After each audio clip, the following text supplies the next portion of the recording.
Clés pour perdre du poids sans avoir faim. Pour perdre du poids sans avoir faim, il est essentiel de choisir des aliments riches en fibres mais avec une faible densité calorique. Avec l'arrivée de la nouvelle année et après les excès des vacances, beaucoup de personnes décident toujours de perdre du poids. Mais qui est capable de perdre du poids sans avoir faim? Le plus grand problème vient du fait que la majorité des régimes sont réellement restrictifs et nous laissent avec la faim au ventre. Néanmoins, les médecins et nutritionnistes, entre autres, ont beaucoup développé ce thème et ont démontré qu'il existait une meilleure façon de le faire. Nous disposons aujourd'hui d'un grand nombre de types de régimes, d'entraînement et de ressources pour perdre du poids. On estime qu'environ 40% de la population mondiale est en surpoids et que, depuis les années 70, l'obésité a triplé dans le monde. Ceci ne représente pas qu'un problème au niveau esthétique, c'est surtout un problème de santé à l'échelle mondiale. Nous allons donc vous expliquer, dans cet article, comment perdre du poids sans avoir faim. L'importance de perdre du poids. Actuellement, le nombre de personnes en surpoids est très élevé et continue d'augmenter de façon continue. C'est le cas parce qu'au cours de ces dernières années, nous nous sommes habitués à un mode de vie sédentaire et à une alimentation pleine d'aliments transformés et à une nourriture rapide riche en graisse. Même si les campagnes de santé essayent de conscientiser la population, la majorité des gens ne voient le surpoids que comme un problème esthétique.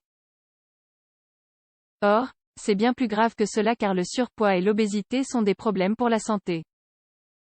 Ces deux conditions sont liées à des problèmes métaboliques et à des maladies. Il a été démontré que les personnes qui souffraient de surpoids avaient une plus grande tendance à souffrir de diabète et beaucoup plus de risques d'avoir un problème cardiovasculaire. C'est ce qu'affirme un article publié dans la revue Circulation Research.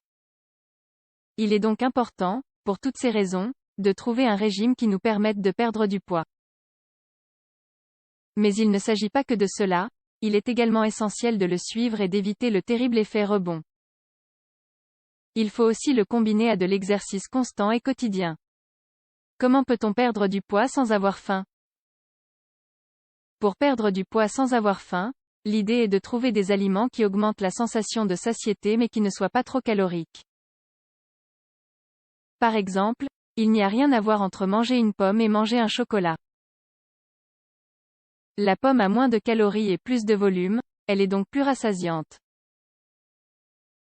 Ainsi, dans un premier temps, il est important d'introduire des aliments riches en fibres dans le régime. Ils restent plus longtemps dans le système digestif avant d'être digérés. La faim arrive donc plus tard, selon une étude publiée dans la revue Advance in Nutrition. Par ailleurs, ces aliments ont généralement beaucoup de volume mais peu de calories, comme dans l'exemple de la pomme. Tous les fruits et légumes nous fournissent des vitamines, améliorent le transit intestinal et augmentent la satiété. En outre, on doit aussi réduire l'ingestion de graisse et augmenter la quantité de protéines dans le régime. Inclure des viandes peu grasses comme le poulet, la dinde ou certains poissons peut vous aider à perdre du poids sans avoir faim. D'autres aspects sont généralement pris en compte, comme l'indice glycémique.